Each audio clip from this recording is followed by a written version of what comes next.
a poet, he was a jazz musician, and he loved to dance and party. And so he knew I knew where all the Latin places were, and so we would go and party.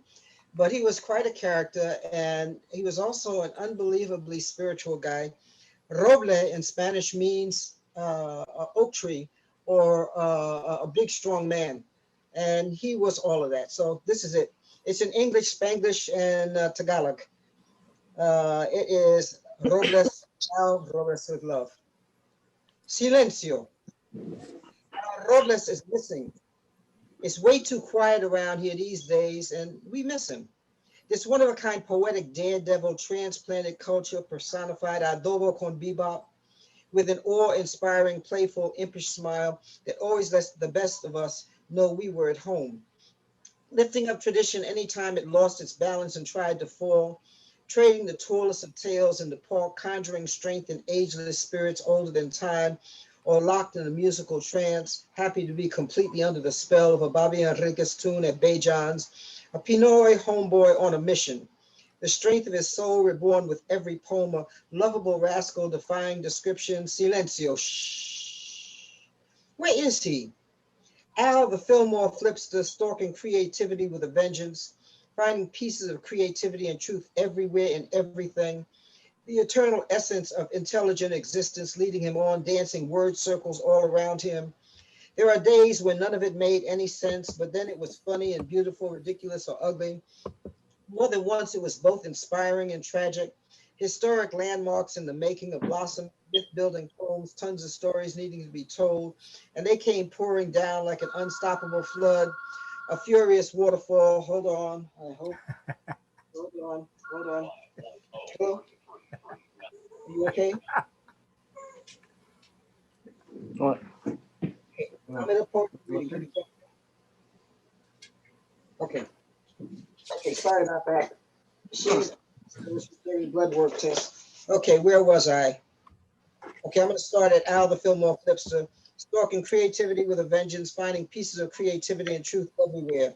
Everything, the eternal essence of intelligent existence leading him on, dancing word circles all around him. There were days when none of it made any sense, but then it was funny and beautiful, ridiculous or ugly. More than once it was both inspiring and tragic, historic landmarks in the making, a blossoming, myth-building poem, tons of stories needing to be told, and they came pouring down like an unstoppable flood, a furious waterfall out of the mouths of angry, misused farm workers, and found themselves all tangled up in the irony of a meal of Filipino soul food with a side of mangos and collard greens for dessert. Silencio. Shh. If you were listening, you could hear the tongue-in-cheek brilliance in the way he tasted every word as they rolled out of his mouth, in the way he digested the ambience of poems being born and followed the rhythm of words as they came swaggering, dancing in the streets of North Beach and Cecil's Latin Palace, squashed inhibition and found a good part of his heart in the trance of hotter than hot jam sessions at Jimbo's Bop City.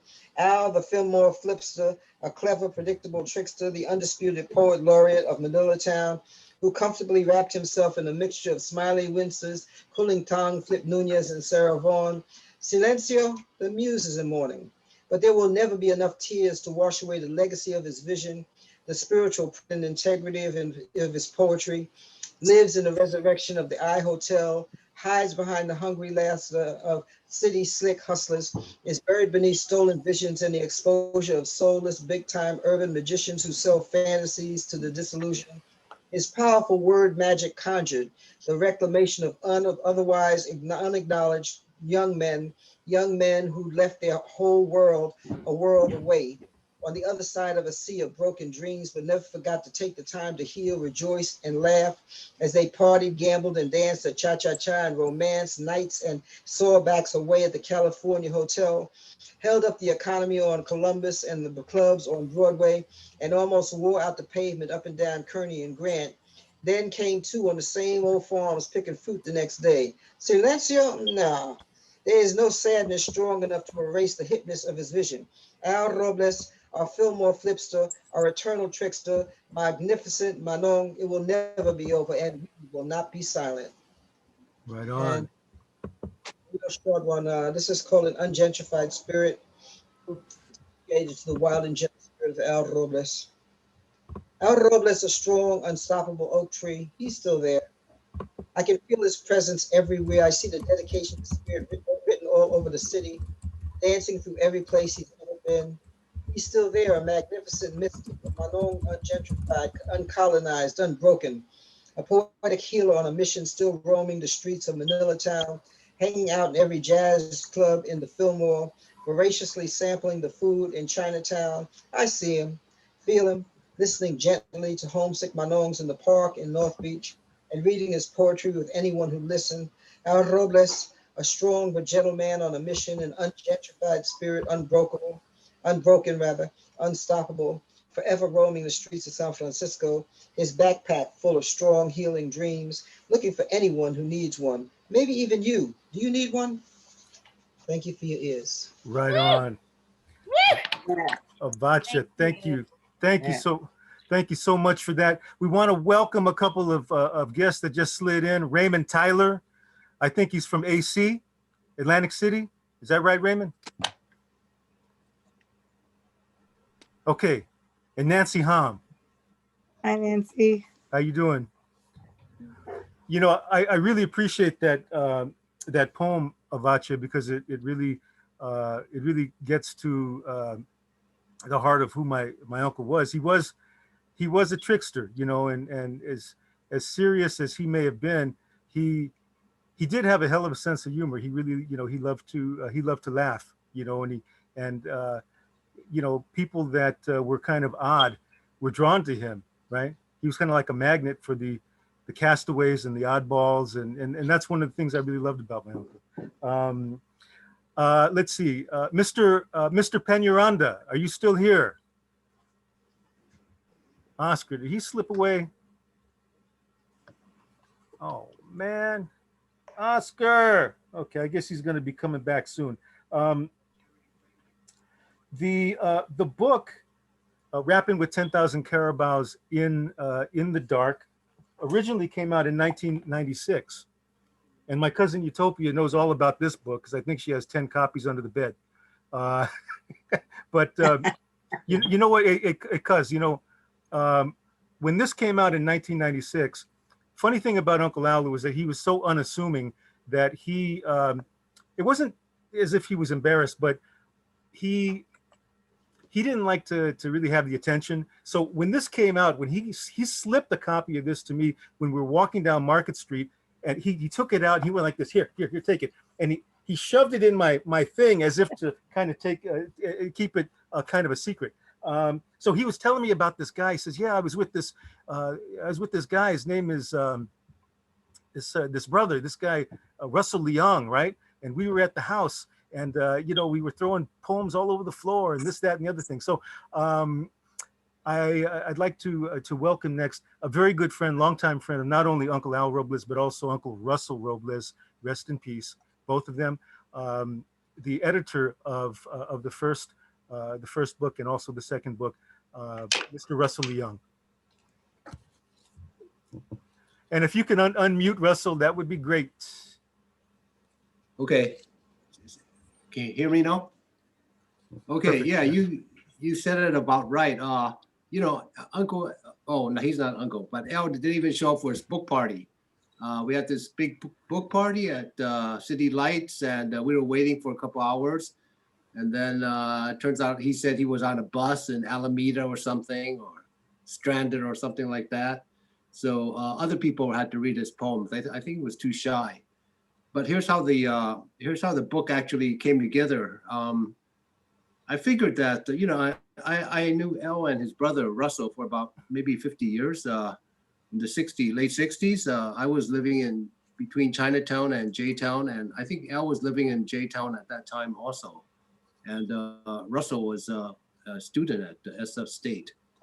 So that's how I kind of got to know both of El and Russell. As it turns out, you know, the Kearney Street Workshop, which Nancy and myself and a lot of people were associated with, they kept on publishing these books of these younger writers. And I thought, gee, how come? Because the younger writers are more aggressive, more pushy. So I thought, okay, we got to publish Elle's book. So I worked out something with the place where I work at UCLA, but how to get Elle to agree and how to figure out which poems. So I basically used food and women.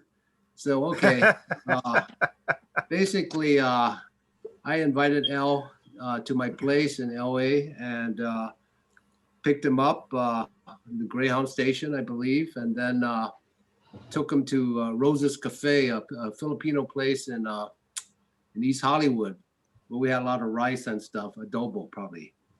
And then came to my house, and then his girlfriend came over at the time, Mihar, and I cooked something else, and we just sat on the floor. And we had this pile of papers, and I said, "Okay, Al, let's just put it in three piles first. Gotta go in, maybe, no." And so anyway, we just kind of divided into different piles and more piles and big and small piles, and that's how basically the book kind of came together. But basically, it's through food, women, and friendship. And this morning, when I was in Chinatown, I knew that we would all get together, Al's friends, and there was a old Chinese lady on the street and selling vegetables, and it really reminded me of Al. So I brought this to share with you. All right. This very fresh bitter melon. Bitter And melon. you could Right on. see, and Right Yeah. on.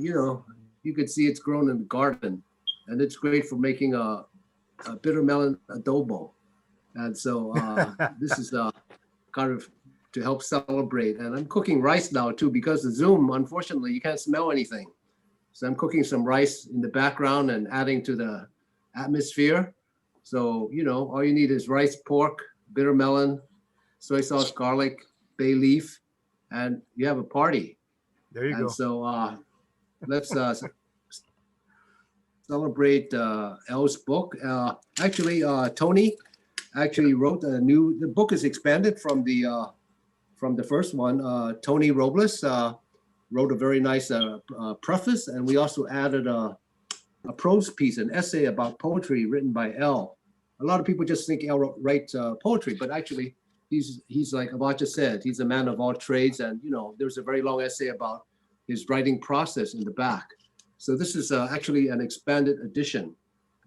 And as you see in the front, there's Elle, and that's Lucky M. Puhal in the back. We kind of put them together, juxtapose them. Great. So, it's actually two pictures and put together. Mm, And so Nice, yeah. hopefully, the younger generation will have a chance to actually get to know Elle and get to know the book. And thank you. And hopefully you can make your own adobo, whether it's, literary or real, but you have to have something fresh and green, just like Yeah. this one. Okay, thank Hey you. Russell, you said literary adobo. That might be the title of a future collection. Let me just ask you this. You said that there was a combination to lure Uncle Al, a combination of food, women, and friendship, which is intriguing. My question for you is, were they necessarily in that order? No, it just depends what came first. I mean, if you were hungry, either the food or the women came first. If you already ate, or if you already, did what you had to do, probably the friendship. You know what I mean? And of Yeah. course, there's other things like music, like Avacha said. So Well, as poets and writers, we all have, varying and varying temperaments. How, because I know you're an editor, you've worked with a lot of different artists, a lot of different writers. As far as your working relationship with him how was it working with him? Was he relatively easy to work with, or was he, was he, was he forthcoming, or was he could he be a little shy? What was your experience with him with that? Oh no, I had worked with him before to publish stuff in Moving the Image about film, and I think we published some of his essays and poems. So, and I knew him since I was like about 18. So, I mean, it's just like friends getting together, and Yeah. there was no problem. I think we kind of respected each other, Yeah. through the years. And also, I was one of those oddballs, and he and Russell kind of took me in, and kind of Right, helped me right. out. Okay. Thank you so much, Russell, and thank you for honoring Uncle with that, with the book and all of your work. It's Thank you. it's really an honor and it's a blessing for our family. Just an anecdotal thing, and I forget who it was that told me this, but there was somebody who I guess either taught or was a student at San Francisco at the San Jose State, and they were in the classroom one afternoon, and there were pictures on the wall. I think there was one picture of Che Guevara. Another picture was of Ho Chi Minh, and there were some other folks. And anyway, somebody asked, the conversation or the attention focused on those pictures. Somebody said, well, who's that? They said, oh, that's Che Guevara. The other person said, well, who's that? Pointing at Ho Chi Minh. And then somebody blurted out, oh, that's Al Robles. So you figure that one out. Anyway, Oscar Peñaranda, Yes. my man, who has moved into the I Hotel. I guess it's been, what, a year now or so? Yay. Yeah, year and a half, maybe. Yeah, year and a half. Correct. Yeah. Yeah.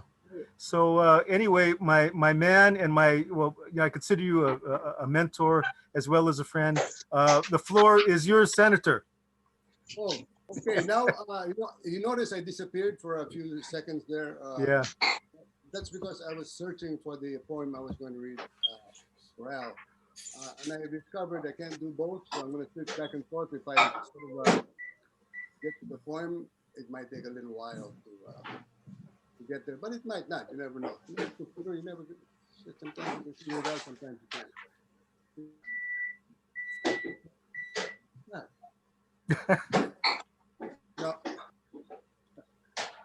Now, Al and I, besides hitting the road, we hit the poetry circuit very early. Me, Serafin Siquia, Al Robles, three or four of us. Jessica had it on, even before Jessica. So we were doing it. Whoa. Can somebody mute their phone who's making all that noise? Okay. Okay, go ahead, Oscar. We're okay. Yeah. Well, yeah, we started meeting up on the Alaska experiences. Our connection with Alaska was always the topic of any conversation, no matter what the stuff was, because there was always somebody in the hotel that was working in Alaska or have worked in Alaska and keep making these references. And Al would ask me about those references, and it was very interesting because they had their own language, and that's what Al and I had was tripping out on. The Pinoys in the Alascaros, they're called the Pinays too, they were women too. They develop a sort of an old language. For example, him and the chains had a story to it. For me, at least, it was interesting. There is a word there, him. Him to us is a pronoun, correct? And Al was asking me about this hymn. Have you heard about this hymn? Yes, I said, the hymn is a practice. It's not a pronoun in Alaska. It's a verb. It's a verb. It's when somehow you had your sexual juices had mixed with the native Indians there, and you had some kind of suspicious or perceptive relationship with the native women. And on the day that you go back to Seattle on the planes, we were transported by several planes, several short, small planes, postage planes.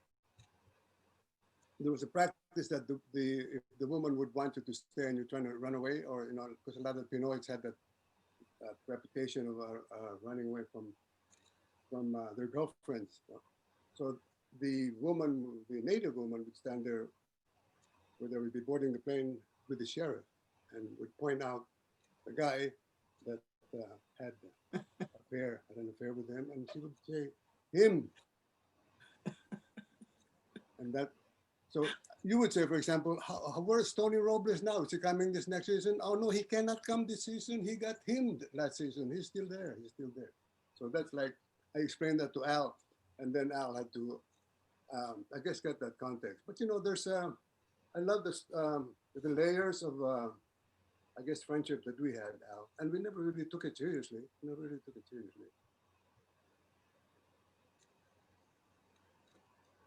Great story. Uncle Al loves to talk story. So that was a hymn, a hymn of a different kind. Yes, him. You have to be careful to get him. And I wrote this very short lyrical poem for Al. I guess when he passed on quite recently. So that's one I look for, and I'll just recite it for you guys. Share it with you guys. Let's see. Okay.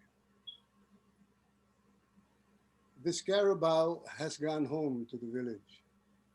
Come to me, my melancholy baby. Bagyo Ifugao winds that blew away your poetry, breathing words into smithereens of Carabao dung.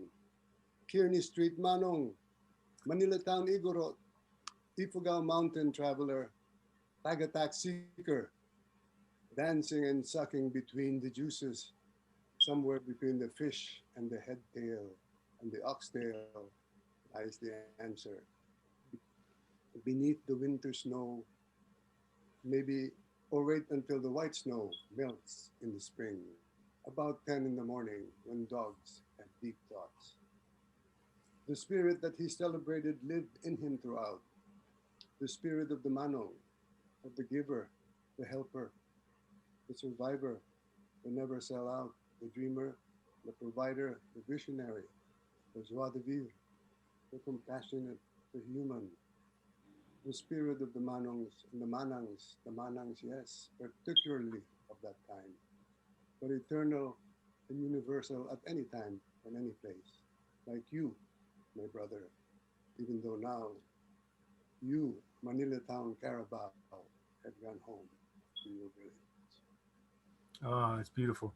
Thank you, Oscar. And you know, most of us probably know that today is the birthday of Larry Itliong.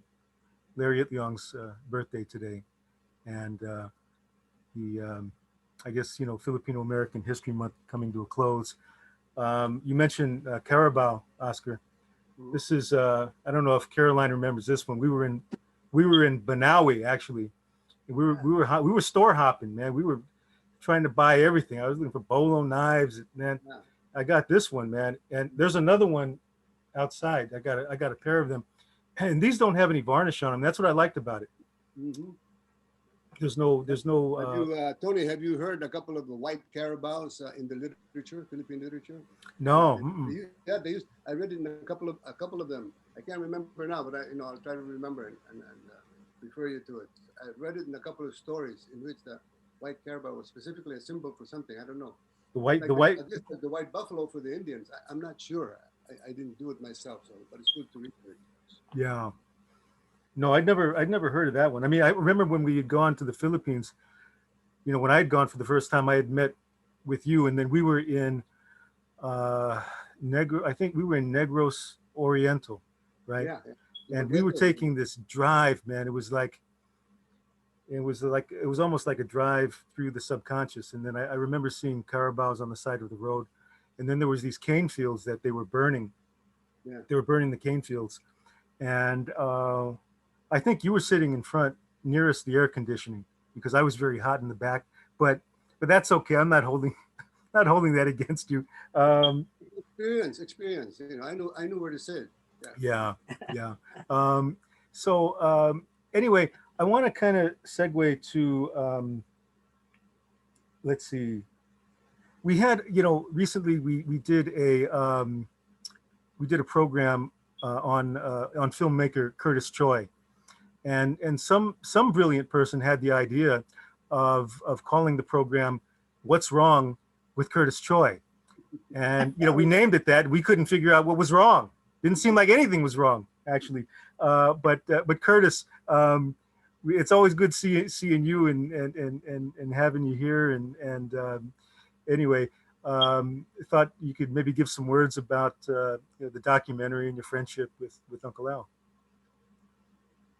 And if you could unmute, that would be that would be great. Oh, Okay. that was me? Yeah. Can you hear me now? Yeah, gotcha. Oh, okay. Had no idea I was muted. Well, thanks for that intro. Boy, I think I met Al probably not too long after Russell Leong met him. because I think Al was auditing classes. I didn't know if he was a student or what, but he was there, and he was my introduction to Manila Town and the I Hotel. So Al is like, basically been a friend since like 1969, 1970. And it's one of those things, he's one of those friends where if you don't see him for 6 months and then you suddenly see him, it's as if no time had elapsed. It was just, you were still synchronized. That was kind of like, that's what, a good friend is. You're always tight, no matter how far away you are. Yeah, Al was a very trippy guy, and he would. I was doing poetry at the time, and I'll never forget. Al would organize these readings at Civic Center, and we would all get heckled by the bums. They were bums then. They were winos, and it was part of the experience. I don't think we could do that today. So let's see. What can I say? You asked Russell about cooperation, and am I? You guys hearing me? Yeah. Yeah. Okay, good. Because my picture had flipped here. I don't know what was going on. Al's very, in his own way, very self-conscious, and in that he never wants to be the object of attention.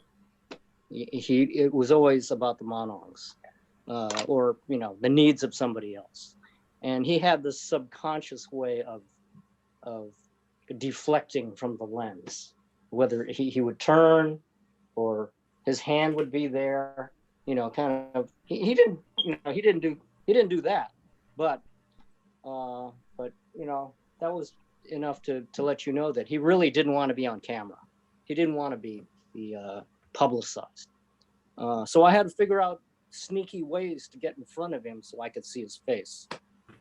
So that was kind of that was one of those interesting things about making the documentary. Also, I never knew where he was, and my secret weapon was Russell, his brother, because Russell knew that this was going to be hard, and so he would clue me in as to where Al might be. At the time, I was living in Los Angeles, so I had to make the big trek up to the Bay Area, and I'd stay for a week or so, and I'd try to get stuff done in that week. And if we had no idea where Al was, then there was not much that could be done. I was camped at my dad's house. He had passed and left me a townhouse, and so the Robles brothers, Al and Russell would suddenly show up, and we'd yak in the kitchen and have a meal, and it was actually very spontaneous, and it was really good fun.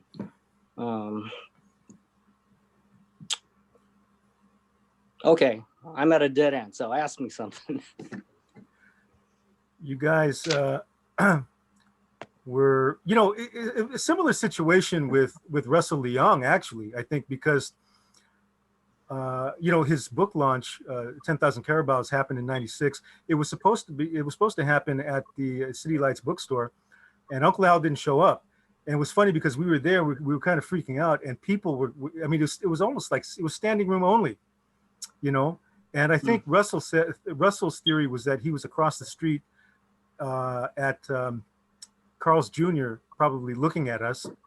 The other story was that he was with some Manongs going to a casino and the bus broke down. Yeah, Nancy, did you hear that? Is that what you heard? Yeah, I was there waiting for him, and I think it was Lou who kept updating us. The bus broke down. It'll be here in half an hour. oh, he'll be here in an hour. And then that bus broke down and never got fixed, apparently, because he Yeah. never showed up. Yeah, that's the one that was coming from Sacramento. I remember I was there too. I was in the thing, and I was double parked. I was parked in the meter that I didn't pay. So I thought, uh, so, and they were saying Al's going to be here. It's got Sacramento, and then the bus broke down.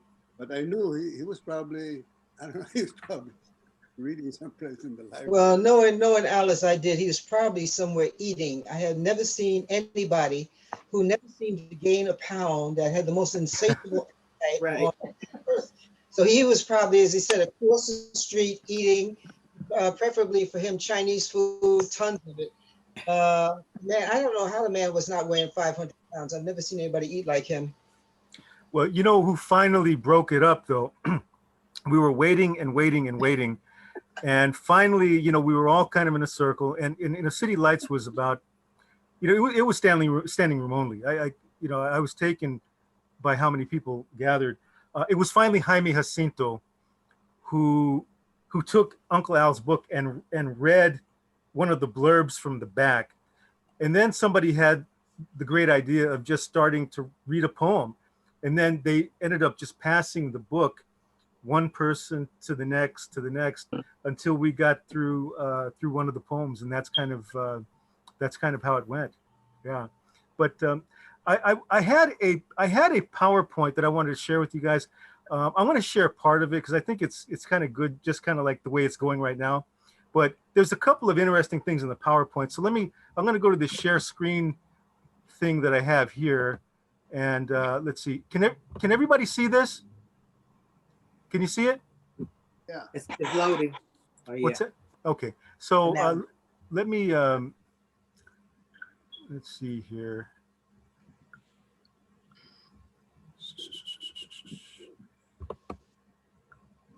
Oh man, what happened? Okay. So Rappin' with 10,000 Carabaos in the Dark, poems by Al Robles. This is the new cover. As Russell said, you have Uncle Al in the front, and then you have the Lucky M. Pool Hall in the back. This was the first edition, again, published in 1996. UCLA Asian Study Center this year, I think it was earlier this month, had, and correct me if I'm wrong, Russell, the 50th anniversary of the study center. And the program that they had was Our Poetry is the Best Part of Our Struggle is the Best Part of Our Poetry. Now, one of the blurbs in the back of the book was by one of Uncle Al's good friends, and one of friends, a friend of all of yours probably, Jessica Hagedorn. And the blurb in the back of the book said, "At last, this long overdue collection by poet, shaman, and storyteller Al Robles is finally with us. His soulful, earthy, and loving poems give voice and vibrant music to the rich language, bittersweet dreams, and difficult lives of the Manongs of Filipino-America." So that's the blurb about Uncle Al and the book by Jessica Hagedorn. And Uncle Al was kind of taken by the comparison to shaman. She said, by a collection by poet, shaman, and storyteller. And we had talked about it, and his reaction was this: I ain't no goddamn medicine man, which I thought was very funny. So Oscar mentioned a poem that Uncle Al did in the past. Soon the white snow will melt, and that's some snow-capped mountains near Manzanar. That was a pilgrimage that Uncle Al and Bill Soro went on a yearly basis. So we go from those mountains to Ifugao Mountain, and we have the Al Robles Express. And we'll talk to Caroline Kabading shortly about the documentary that was done up in Kalinga in the village of Mabilong. The original idea for Al Robles Express was by Manong Oscar Peñaranda, and Caroline took that idea and took took many ideas and put it into a wonderful and beautiful documentary that hopefully you all have seen. Another picture of all of us here.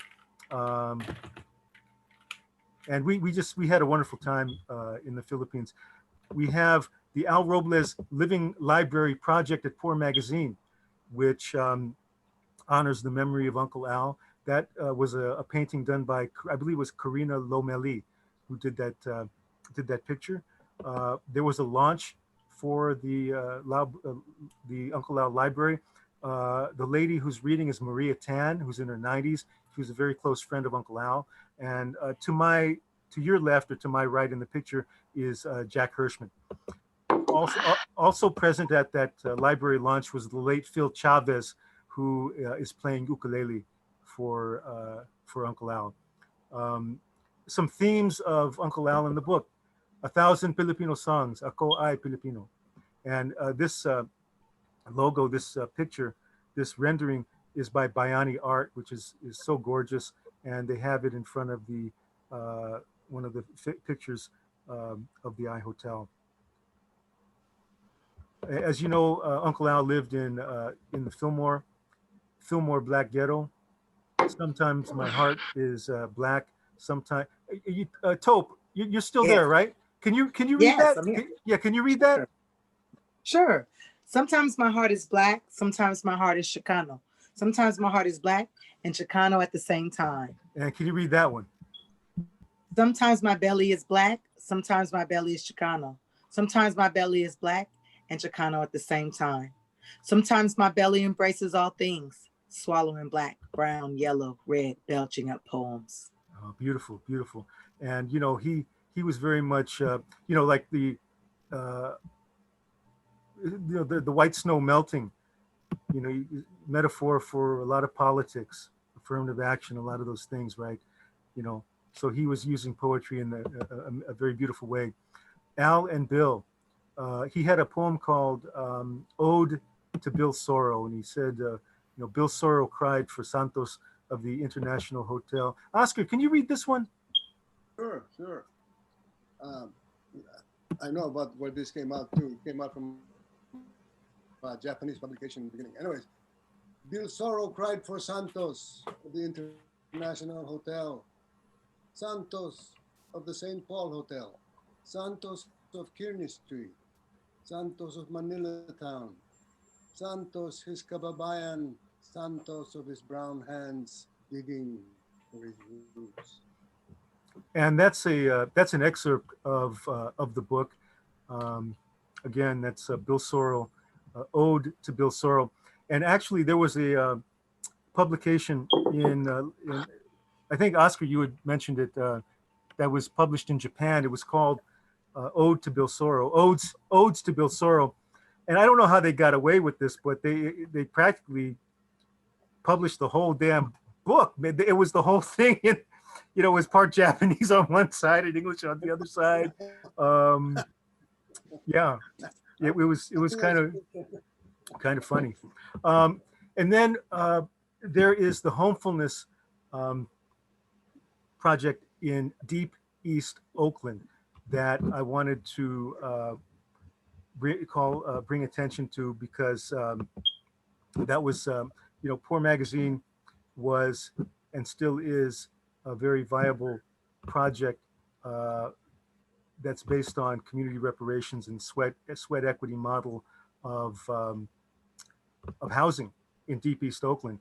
And Uncle Al is part of the ancestral board of Poor Magazine.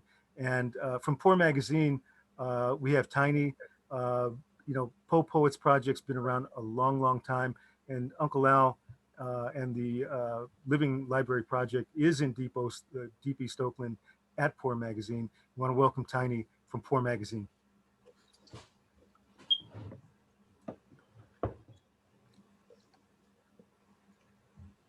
Okay. Are you muted? Are you muted, Tiny? Just need to, okay. Yeah, Tiny, you just need to unmute. Blessings to everybody. Thank you. Thank you for inviting me in the sacred space. So much love lifting up Curtis and Oscar. So good to see you, Topes and Abach and Huli, everybody, you Tone as well. Yeah, I just wrote a little piece for him, but I just wanted to say for people who don't know that like Tony talked about, the Uncle Al Mama D, how Poor People's Living Library was launched over in Frisco, and then we got gentrified out of Frisco, and it was also at the time that we were already building this homeless people solution to homelessness that we call homefulness. And I do want to just kind of lift that up again because it's a really big idea. And some people like, really? What? Us poor people who didn't have a pot to piss in and a roof to, sleep under, actually, taught young folks with race and class privilege about radical redistribution.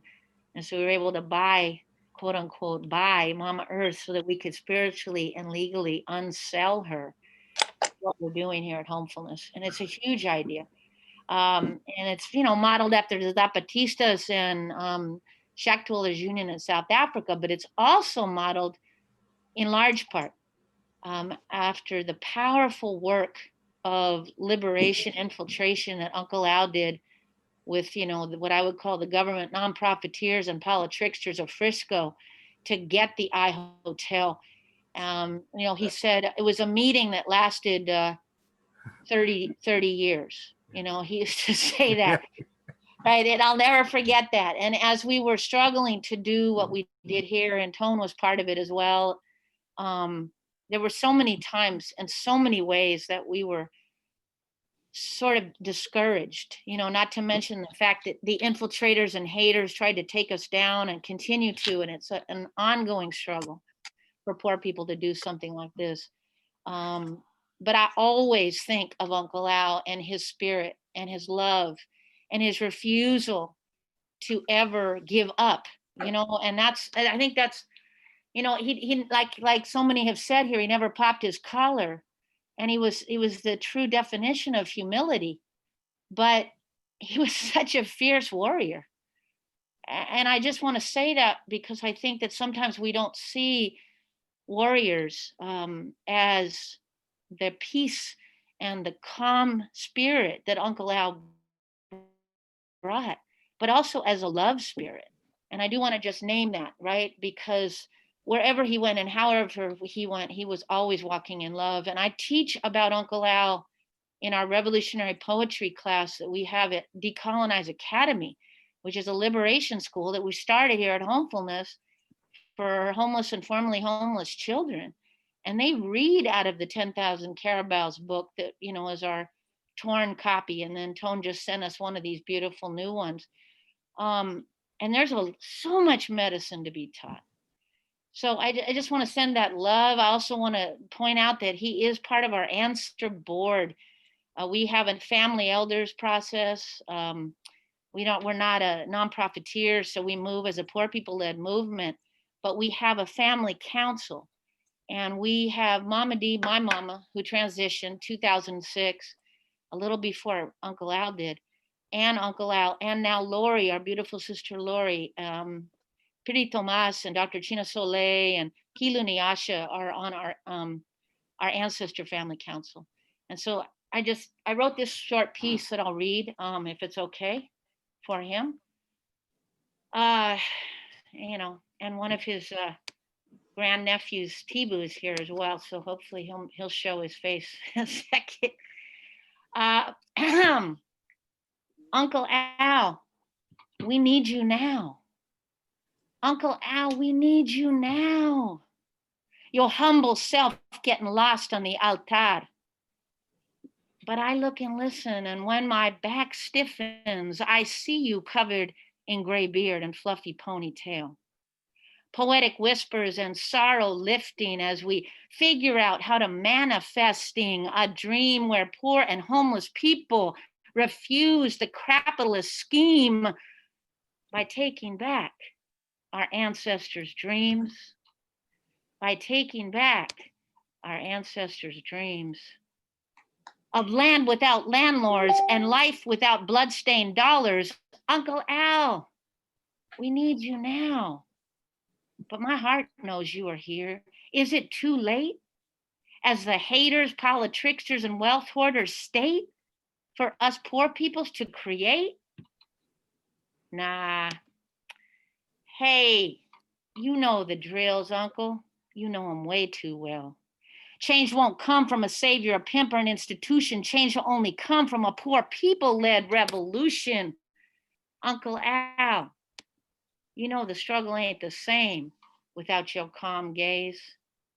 And like my mama Dee and Lori, Uncle Al, you one of the OG poverty scholars who never failed to raise that us poor and houseless indigenous peoples refuse to leave until we have liberated land rooted in our collective dreams. Until we have liberated land rooted in our collective dreams. Omate Ashe. Thank you, Uncle Al. Thank you, Tony. Thank you, That was everybody. beautiful. All right. Thank you. That's- Thank you. Thank you, Topes. And Tiny, she's, absolutely right about the medicine of the poetry of Uncle Al. And, that one day that lasted 30 years. I remember him saying that so much. He worked for self-help for the elderly. He would go out and he would check on the elders, and he would make sure, they were keeping their doctor's appointments. He developed relationships with folks. And there was one woman that he told me about who was, he was trying to get people signed up for meal programs. And I think you had to be 65. And he was taking down the information. Okay, your name and, all this information. So she says, Al, please, I want a meal. I'm trying to get a meal, Al. And the way she said, Al, you dragged it out. Okay, Al. Says, okay, your name and how old? He said, and how old are you? I'm 57, Al. And Al said, okay, 65. So, so like Tiny says, you gotta be able to play it, and everything. So Can I say something, Tony? yeah, really quickly? yeah. Go ahead, Tope. Go ahead. Because I've been hearing everybody speak, and I just wanted to also say, yes, everybody's covering so much of who and what Uncle Al was, and character he really was. But he also was a humanitarian. He also was a philanthropist without philanthropy money. He spent his own hard-earned money. And I knew this about my uncle because he was so humble, right? And like Curtis said, he did not want the spotlight. He didn't want the attention. But I watched him pay for so many things, but I didn't really understand it until it was time to clean out Uncle's house. And when I cleaned out Uncle's house, I found a lot of receipts that Uncle Al had paid, because the Manongs was his life, not only to record, listen to their stories, but to help them with their struggles. And I knew that was happening, but I didn't know it was happening in such a way until I found these receipts of paid for cable bills, paid for funeral services, paid for PG&E bills, and tons of receipts of food that he went out and paid for to bring them meals at times. And it really touched me because it just showed me what kind of man he was, on top of the character, on top of the humor, because there was, some of you came to, there was many memorials and funerals that we had for Uncle.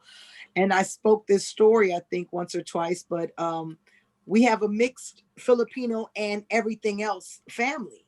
There was 10 of the siblings, and my mother being the youngest. And I thought we had a Japanese and Filipino cousin.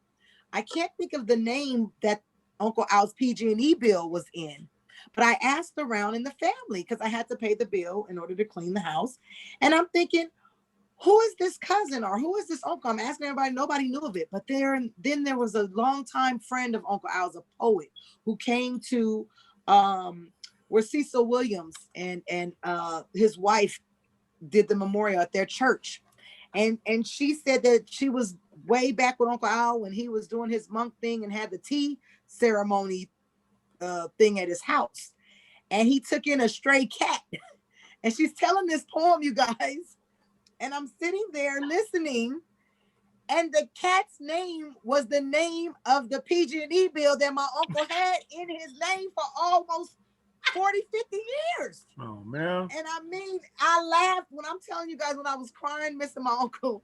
It was like his spirit came on in and wiped my tears away and said, don't you cry. Okay. And it just made me laugh. And I just went and hugged that lady so tight. I said, you don't understand. I've been trying to find out who this name was.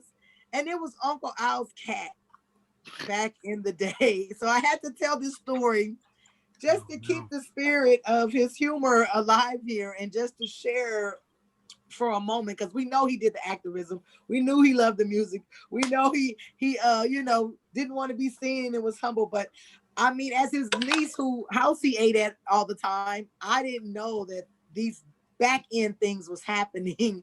And then I got slapped with the laughter and the humor at the end that still to this day I laugh. Uncle Al is still making me laugh.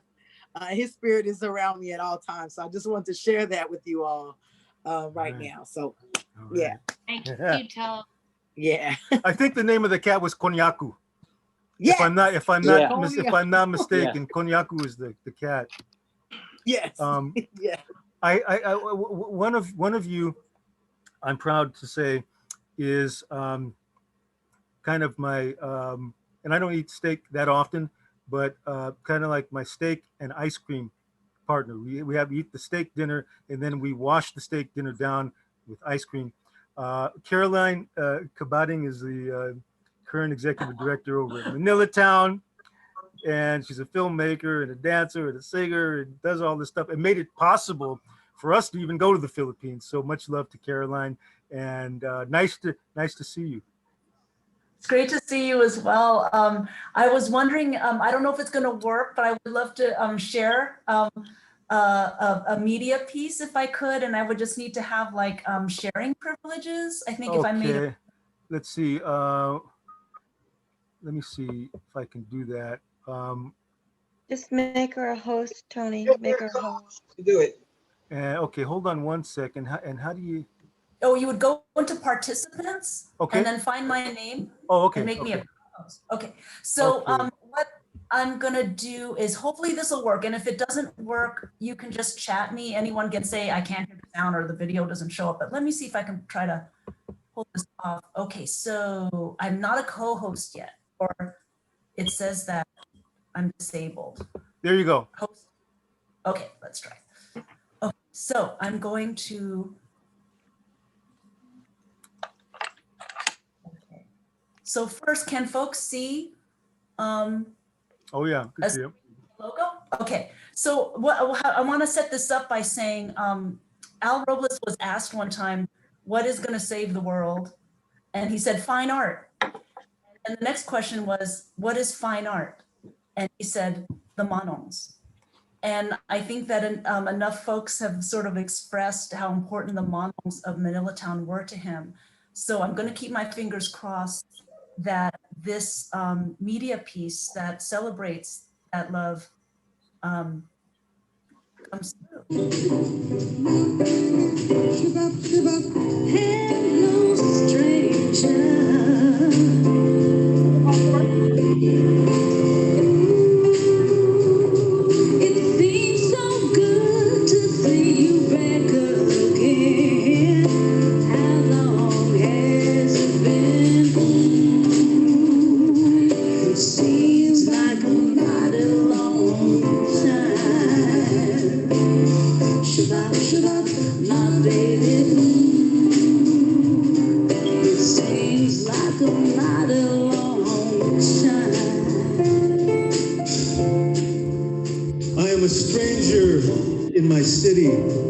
My birth certificate is null and void, stricken from the record.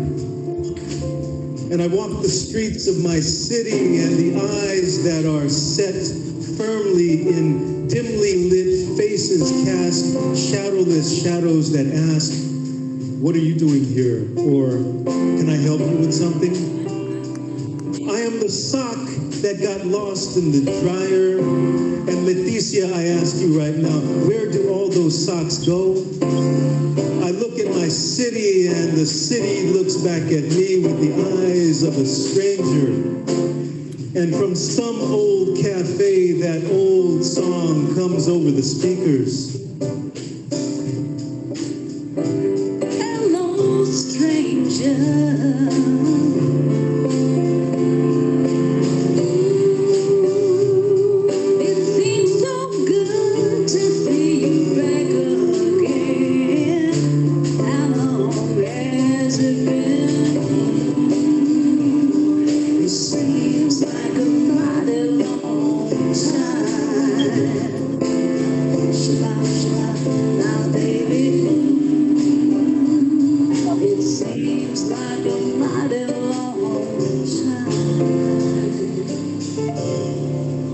And I walk by the cafe window and look, and I see Lusakia. He's singing that chorus like he knows what I'm talking about. And I look at the glass, and the glass doesn't hold my reflection, my face, my story. The glass is half empty, holding only eyes that don't see me.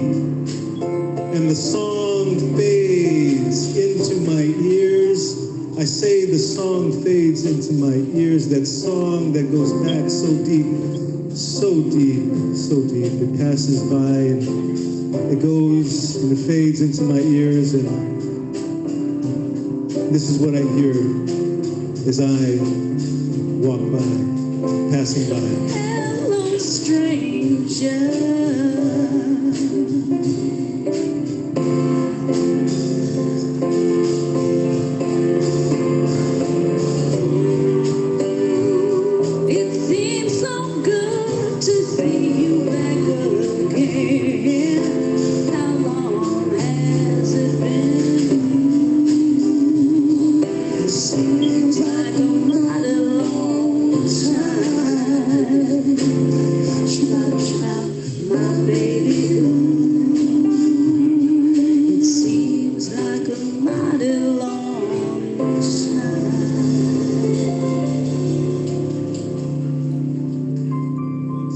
Hello, stranger.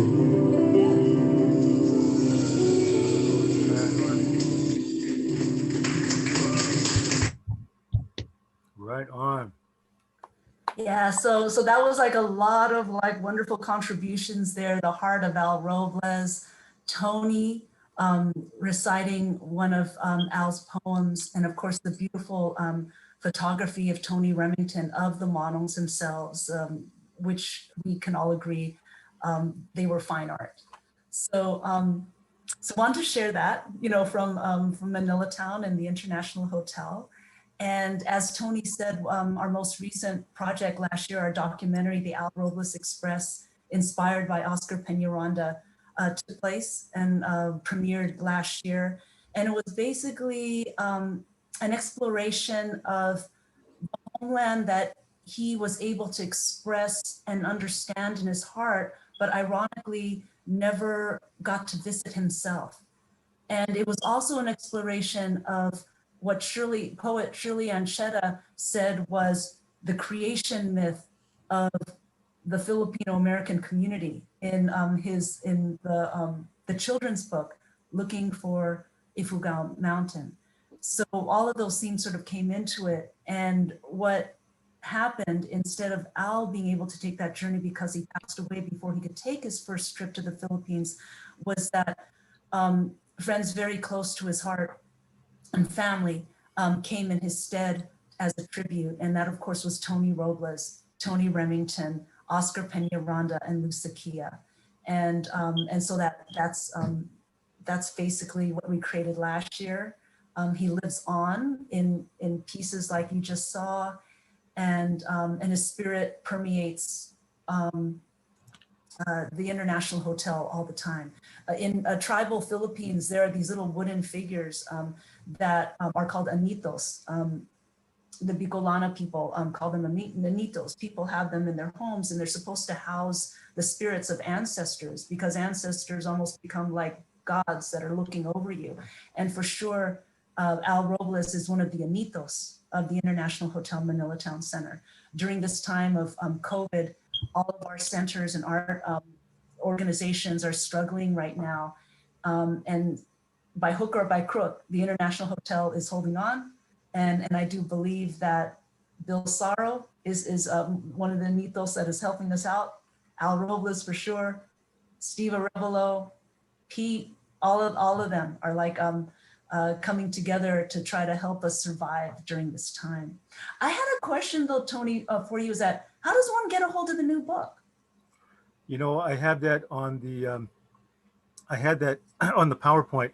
You know, UCLA, I know UCLA has it. You can order it from UCLA, and also Eastwind Books in Berkeley. They have it on their website. And then if you can't get it from them, there's a small press distribution. But Caroline, I'm going to send you a copy of it.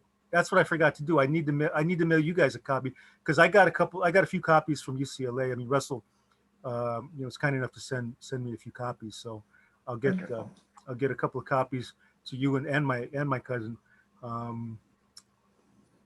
But you know, what's funny, on that trip, you know, I'd been to the Philippines one time or twice prior to the Al Robles Express, and you know, going all the way up there to Kalinga, and it was just incredible. You know, going up the you know, the rice terraces, and then you know, being in Mandaluyong, I remember the water went out.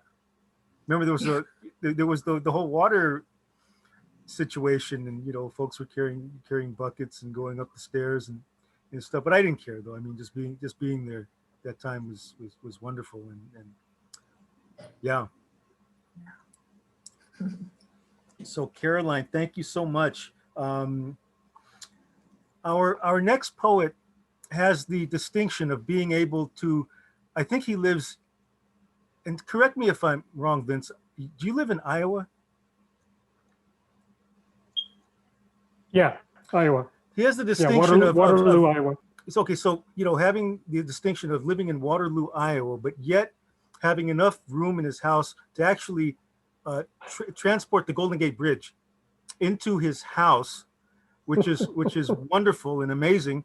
Not only that, he grew up in San Francisco, and in order to beat Muni out of like 2 bits, he would hang from the back of the trolley car going into the tunnel from near Carl and Cole.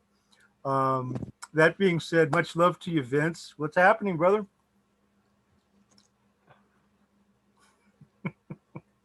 Hey, okay.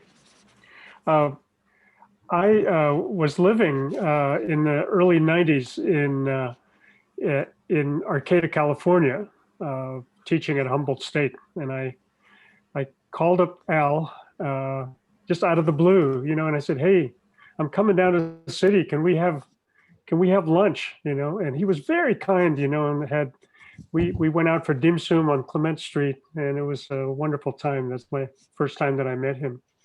I wanted to read a poem. By the way, just for truth, Tony, I never actually did that hanging on the outside.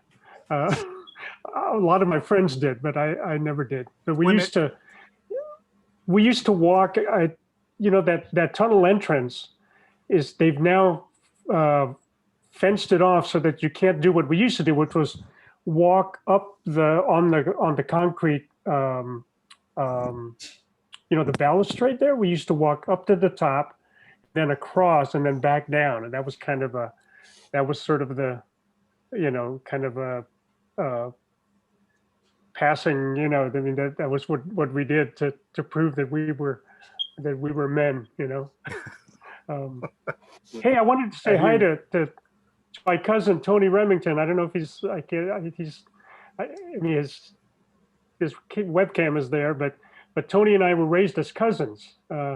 His parents were my godparents, you know, my ninong and ninang. Oh, I'm here, Vince. Anyway, oh, there he is. all right. Well, I have this poem called Madarika. Oh, hey, Tony. How you doing, buddy? I'm doing all right. Tony and I used to play guitar back in the day. We were teenagers. Yeah, I know he's still a great guitarist.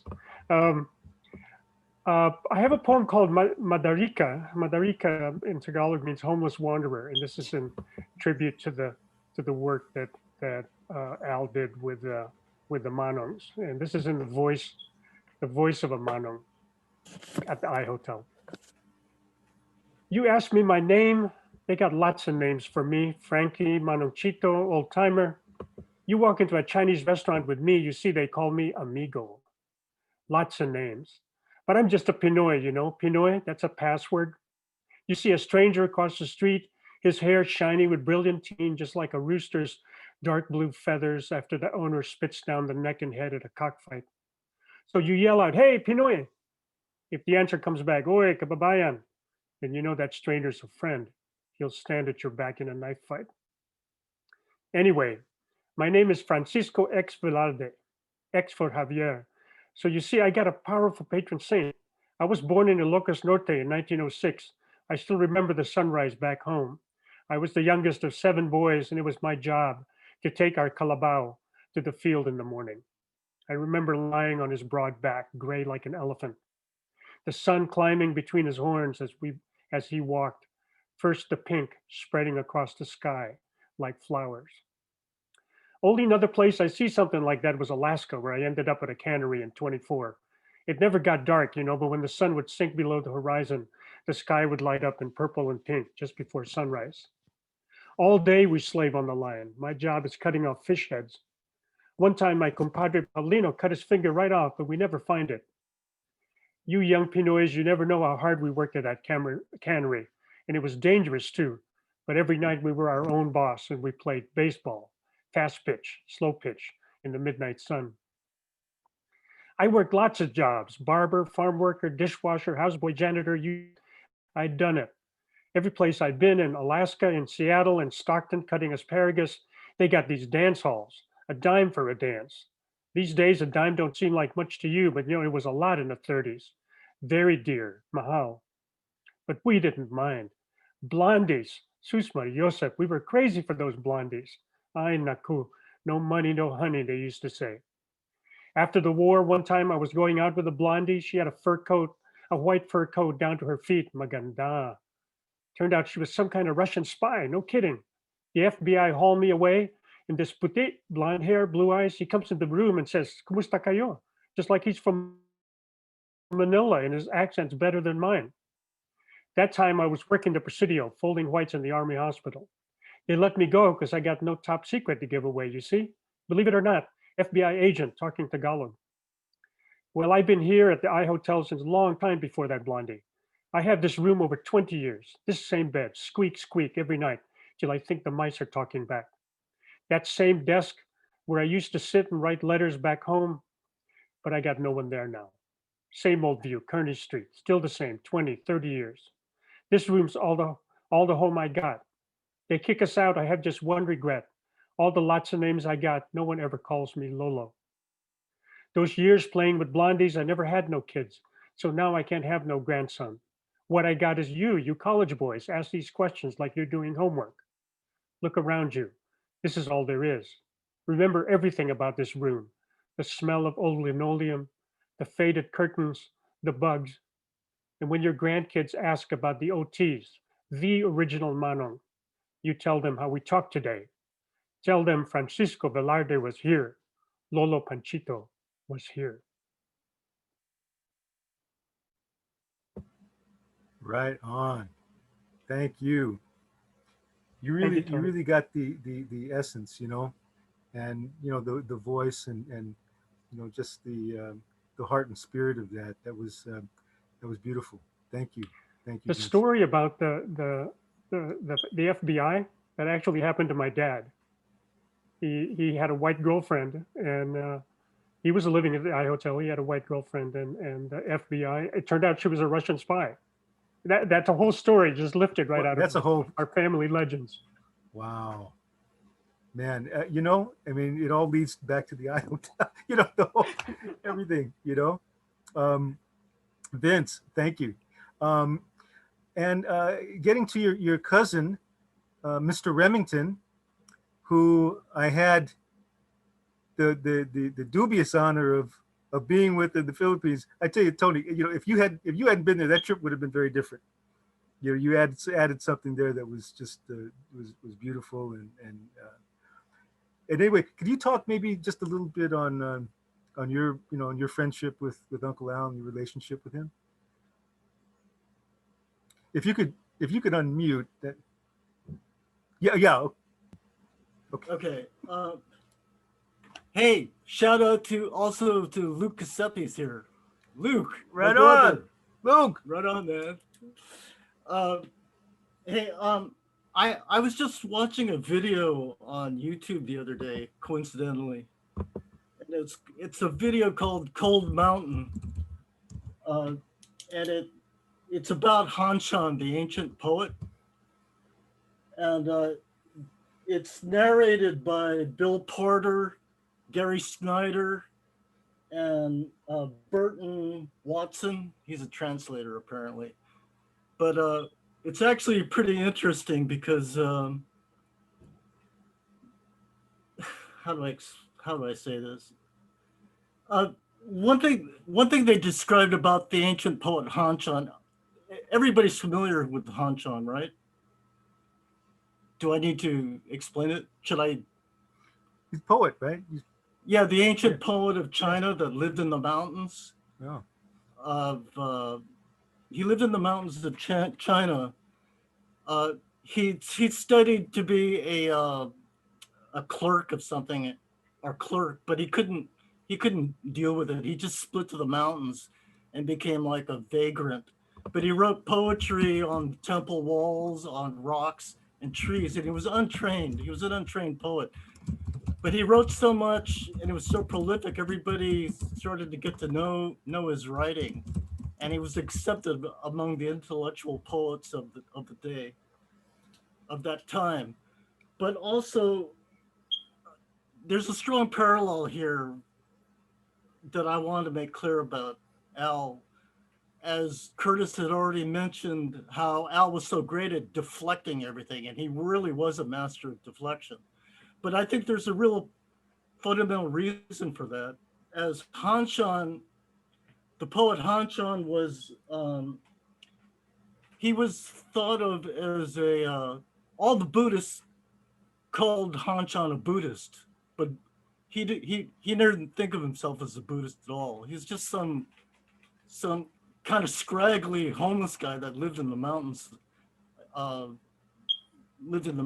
And then the Taoists always called him a Taoist because they thought of him as a Taoist, but he didn't identify with the Taoist either. He was, again, just a guy living in the mountains writing poetry on rocks and walls and trees. And then the Zen monks of Japan thought of him as a Zen master. And of course, Hanshan, I don't even think he ever been to Japan. but the point is, the video, this is all in the video that I watched. And I had already known about Hanshan, but I thought it was interesting to review this video again because the whole point of it was, I think Gary Snyder makes a point at the end of the documentary of Hanshan that you live your life out and everybody gets to know you and they don't think much of it, but after you're dead, you all of a sudden you become a bodhisattva or something. I mean, you're revered in this very, very high regard. And I think that that was Al. For me, as far as for my own personal opinion and my experience with Al, he was that. And I think Caroline made the point in her in their documentary of the Al Robles Express. In the beginning, she talked. There's a narrative about how Al was a Zen monk, this and blah blah that and blah that, and then at the punchline is, well, none of that is true. But I think this whole idea of deflection is a really important one because it's really about humility and the realization that the good things that we try to be and do are really simple things, and I think Al would deflect it again to make too big a deal out of it. But yes, of course, it is a very big deal because I think this country is faced with that problem. And I don't think, even if if we get rid of Trump and Biden is elected, this country still needs to deal with the whole concept of humility, because I don't, hopefully it can overcome and have enough humility to like quarantine or to see take the virus seriously, because I think it's really a selfish act to not work together to defeat this virus. But but other than that, I didn't really know Al. I just made that up. So you were more. But if I did know Al, that's what I would have said. So were you more? So you were more or less Zen acquaintances. I always think of Al as one of my Zen masters. Not that I know anything about Zen, but as I've told Oscar many times, I have a lot of good theoretical knowledge about enlightenment. Yeah. Theoretically. Right. I appreciate it. We have two more folks to speak to. I wanted to, well, actually three. David, are you still there? Yeah, I'm still here. Hey, how you doing, man? Hey, good to see you. You were the editor at Disorient Journalzine down in LA, and you gave a lot of love to my uncle and a lot of writers. It was through Uncle Al that I was first published. You guys were the first ones to publish my work, Disorient, and I was always very thankful of that. And it was through my uncle that happened, because he thought that what you guys were publishing was real stuff, And anyway, just wanted to just find out, what your feelings were about him and some of his work, Well, one of the things about, I guess, the evolution of like the small press in LA at the time was, I was an undergraduate student at UCLA, and under the mentorship of Russell Leong, a bunch of students actually, we created something that was called Burning Cane for Amerasia Journal. We had like this one edition, and then afterwards, we were going to try to like drive it as a community-based text. And then I remember Russell just telling me, you got to get a hold of Al. Okay. And I said, okay, I'm going to, so I reached out to Al. He was very, very forthcoming, welcoming. He in fact was one of the first people to put a piece into Disorient. And because of that, in many ways, because remember, we were raw. It was like, how the hell are we going to, publish this? Where are we going to get funding? And will people read this stuff? That was kind of like a thing that was kind of, an adventure, because at that time, and I think Al Robles knew something, right? And he knew that if the main, because there were other journals out there like the Paris Review, you had poetry, you had like the New Yorker, and that, during that time, who the hell was going to publish like an APA writer? Who was going to publish anybody at that time? Because they kind of had this market closed. So we generated Disorient. It actually lasted longer than I thought. We almost went about 10 years until California defunded the arts. When California defunded the arts, when they pulled all the micro grants, that basically killed us, because that was our printing budget. So we gradually disappeared. But without actually Al Robles, there would probably not have been a Disorient, and in fact, because we existed, we managed to publish you, Tony. So yeah, I mean, I think you published Jeff Tagami, you published Seshu Foster, Amy Uematsu. You published a lot of people, poetry, short stories, and also visual artists. The crazy thing is, one of our advisory board members at the very beginning. Well, at the time he was just like a USC intellectual. Now everybody knows him. Viet Nguyen. He was on our advisory board. So oh, wow, yeah, so it's weird with seeing and all these people kind of like all connected, but the reality is that he manages to connect people, because I'm trying to remember. I think it was Al who or maybe it was Russell, where I made a connection to Ishmael Reed, right? Okay. So so there's these like, one of the things about like the importance of people like this, because I'm going to be hosting another reading on Tuesday, and the main operating word has been griot, and in many ways I think Al was a griot, right? He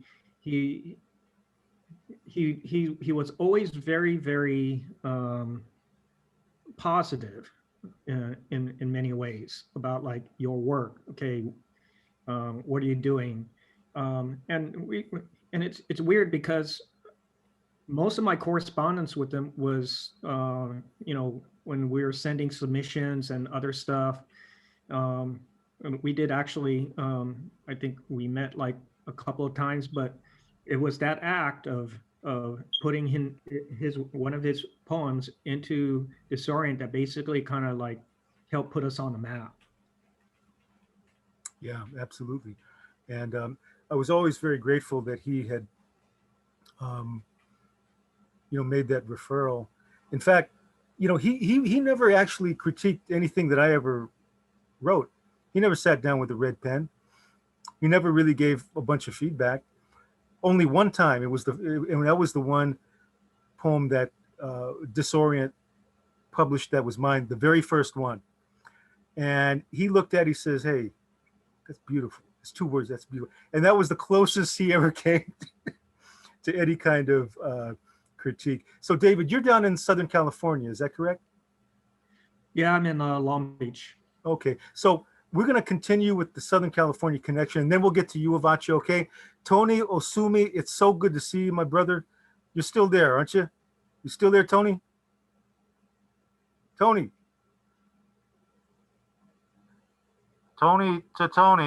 are you still there? Okay, we'll get to my man. He may have just gone up for a little bathroom run, but so anyway, Avacha, the music, talking about Uncle Al and the jazz scene.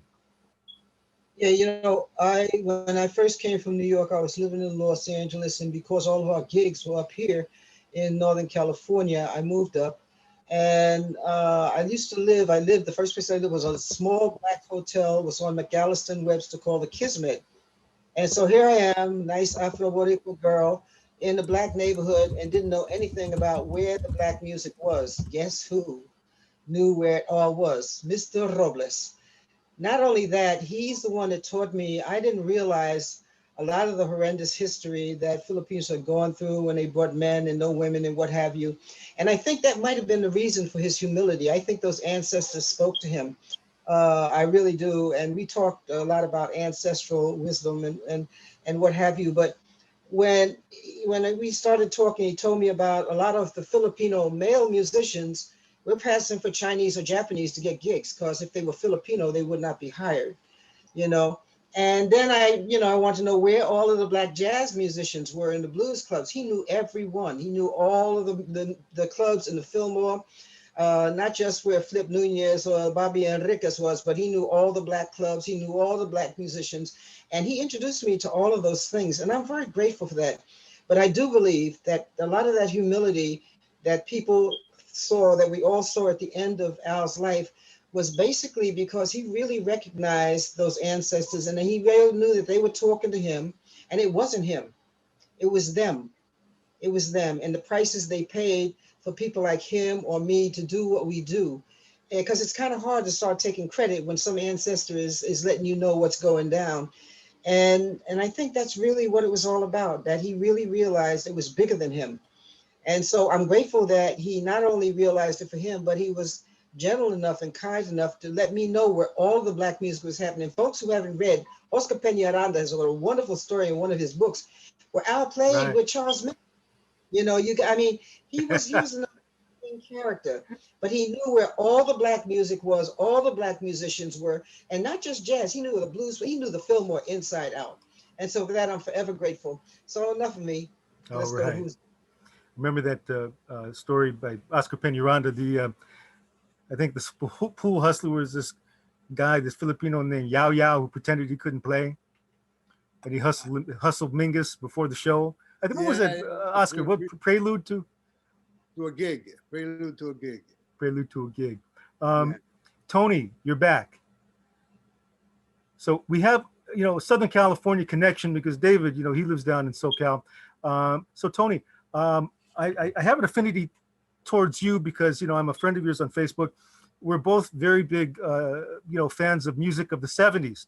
So, I think of Rare Earth, not Rare Earth, but Tower of Power, Cold Blood, Average White Band, all of those wonderful, wonderful groups. And I think of K-Tel's greatest hits of the 70s. And, I see your face in my mental thing.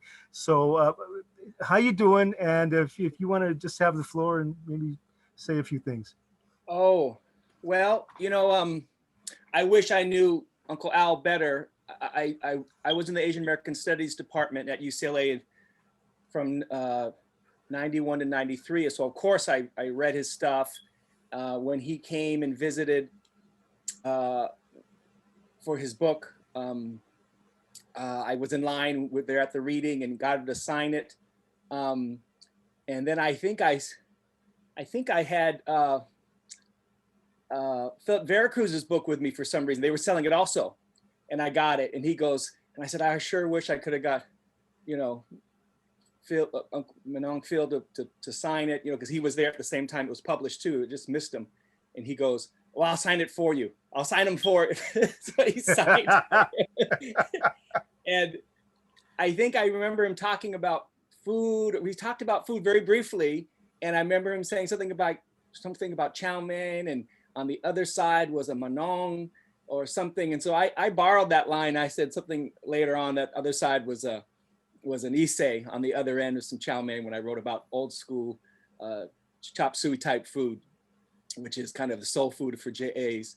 And I also got to meet Uncle Phil, Manong Al and not a Manong, Uncle Al and Bill Soros. Yeah, through at the Manzanar pilgrimage.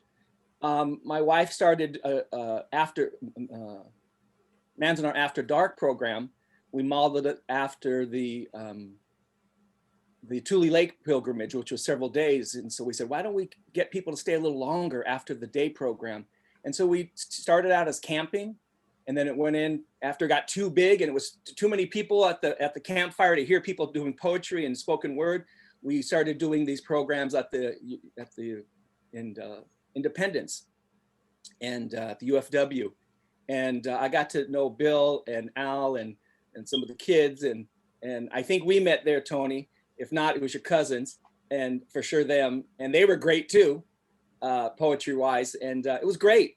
And I got to know Bill a little closer. We talked, and I would ask him about revolution and when are we going to get there and how's it work? And he just said, we got to just keep on moving forward, And then I asked him for a Chinese place in Chinatown when I went to San Francisco, and he gave me one. It was great. And so, I guess, yeah, I have this link of food and poetry and activism all kind of wrapped up. Even though I wasn't super tight, they're still influenced by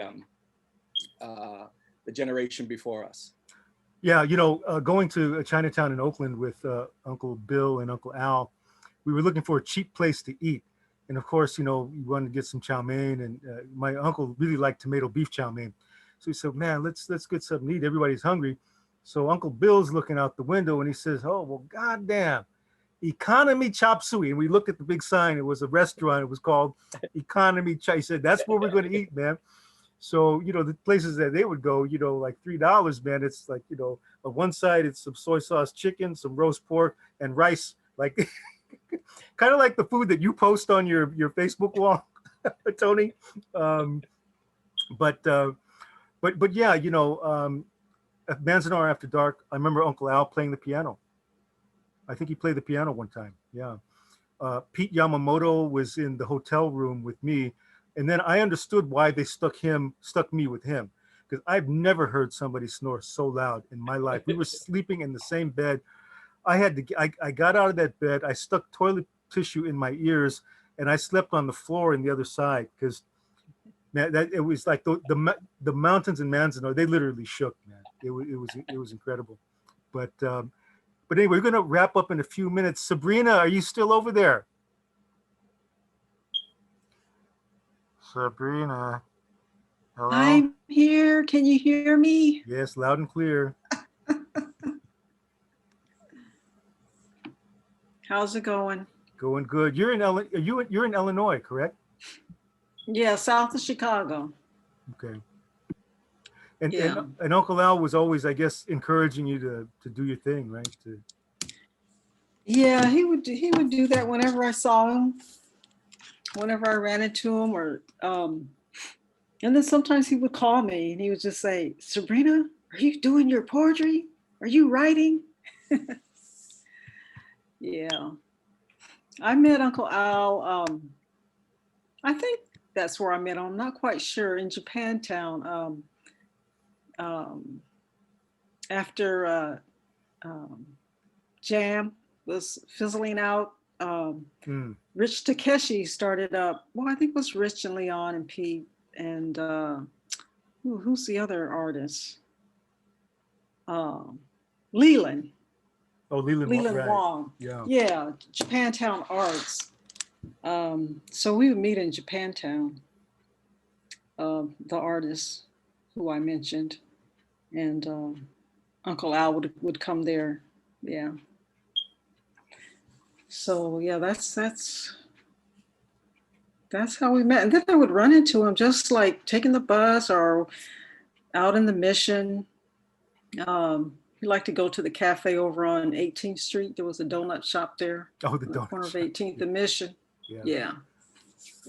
Well, he loved those Goodwill stores because he collected journals, and he had stacks and stacks of blank journals, many of which he got from Goodwill. And so there was never a shortage of writing material or pages to write on. But Sabrina, good talking to you. We're kind of running down on the time. All right, good talking with you. You too. And there are three Teresas that are in my life that have been very, very important to me. Firstly is my Aunt Teresa, my Uncle Al's youngest sister, and there's another Teresa named Teresa Imperial, who is part of. She's a member of the San Francisco, or the enviable position of Planning Commission member, San Francisco Planning Commission. There's also another Teresa who lives in North Beach, who I worked with for a very, very long time, who I love very, very much, who is in San Francisco's North Beach right now watching this, Teresa Flandrick. Hey, Antonio. Hey. This has been so wonderful. And of course, I had never met Al, but feel like I've known him forever through you, Tony. And all of these stories, I've so appreciated hearing people's personal experiences of Al. It makes him more alive for me, and a bigger picture of all of the different parts of him. And I see a lot of that in my friend Tony, his nephew, in terms of humility. And something that I've always appreciated is Tony protecting me in scary situations. And not that he was that much bigger than me, but I think above all is his shown respect for everyone we ever encountered wherever we were throughout this city. You know, he's such an honorable man, and I see that Al was an amazing role model for you, Tony. So this has been really wonderful, and knowing the other two Teresas, I like them too. And we are, we're your three favorite Teresas in the world. I know that. And for you, I have one special parting gift, and you will get this. I don't know if everybody else. Woman, whoa, woman, have you got cheating on your mind? So anyway, it was really, really wonderful to be here with everybody. You know, what more can we say? Again, Tony, you can know, I just mention one thing? Yeah, go ahead. I just wanted to I don't know, I wanted to bring this up that the years that I worked with Al, he gave me 3 books that I recall. And the first book he gave me was Carl Jung, the work of Carl Jung. And then the second book he gave me was the poetry of Lou Welch. And the third book he gave me was The Nature of Zero, which is kind of like an anthology that included John Cage, Andy Goldsworthy, and Joni Mitchell. It's kind of a mixture of artists.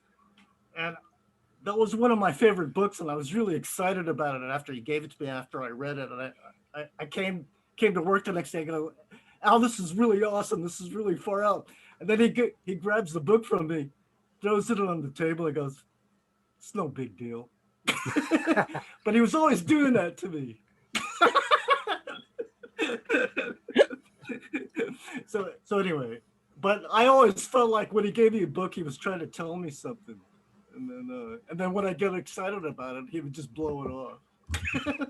Anyway, that's all I wanted to say. Well, you know, Frank Chin had that book called Donald Duck, and my uncle had he had a habit of buying multiple copies of books. So I went to his house, and he had like maybe 10 copies of Donald Duck, and that other books too. I mean, he loved Henry David Thoreau, and he had so many Thoreaus that he could have stacked those books and made a cabin for himself somewhere. But anyway, hey, much love to everybody. Much love to Tiny and Tony, Sabrina. before we leave, I know Sophie. we're leaving. Yeah. But is there any way we can give Miss Nancy Home a chance to speak? Because her and Uncle go way back since Kearney Street Workshop. She's a close friend of the family, and I can't think of Manila Town and a lot of the events without thinking about her. So if we can give her a chance. Yeah, go ahead. Yeah. Oh, thank you, Avacha. I mean, I think everybody. I think everybody has said pretty much. It gave a really good, well-rounded picture of Al. For me, I met him when I first got here in 1974. And there are many stories about Al, but that first meeting was at George Leong's poetry workshop. And I sat there. For 2 years, I sat there and didn't say anything. But it was always Al who at the end of every class said, Nancy, you have a poem? And then Nancy, you have a poem? And then one day, 2 years later, I said, Al, I have a poem. And then I had another one, and another one, and another one. And so Al was like that to me. He never pushed, and he never scolded. He never excluded me out of the class. And he always remembered, and he saw something in me that I didn't see in myself. So that's my memory of Al. And that went through all the decades of knowing him. You know, he was just the greatest catalyst just by being himself. And that's all I want to say. Thank you. Well, I think I couldn't let tonight go on without hearing your voice, because he spoke highly of you, and you were family to all of us because of Uncle Al. And thank you for just, showing up all the time in his life and being so dependable with Manila Town. Thank you. Good call, Utopia. Yes.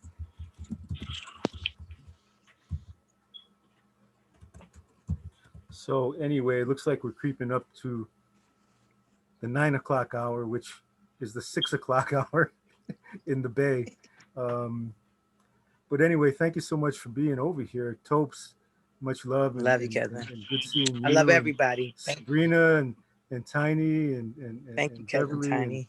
and Caroline and David and Mr. Remington will have to continue. Yeah. Teresa. Hey, Tony, keep those 70s songs coming. Mr. Tezozomak, I hope I'm saying that correct. Thank you. We didn't get a chance to hear from you. I'm just, I've met Abacha at another reading, and I got it through her connection, and then I'm highly enlightened by Al's work, and I look forward to looking at your work and Al's work, and I'm very impressed. Right on. Thank you. Thank you for and sharing. again, Nancy, of course. Oscar, I'm still trying to learn how to play the kubing, so stay close by. And Vince, thank you so much. Much love to you. Appreciate you coming out. Curtis, as always, there's nothing wrong with you, but if something happens, do let us know. Russ, love you, man. Thank you, and thank you for making that book a reality. And of course, it goes without saying, Avacha, much love to you, and thank you so much. Thank you, everybody, for all your contributions today, keeping Uncle Al's memories and spirit alive. Mr. Leon, thank you for everything. And I'm hoping, well, I already know this is going to motivate and inspire generations to come down there in UCLA. Thank you, everyone. From the Robles family. Right on. Have a good night, you guys. All right. I want to say thank you. One of the greatest gifts Al Robles gave us all when they brought Filipino men into this country with no women, and they were forced to integrate, whether they wanted to or not. They were forced into, when it became no longer a necessity to marry black, brown, red, and yellow women that were not Filipino. Al did not forget. And so he kept the connection.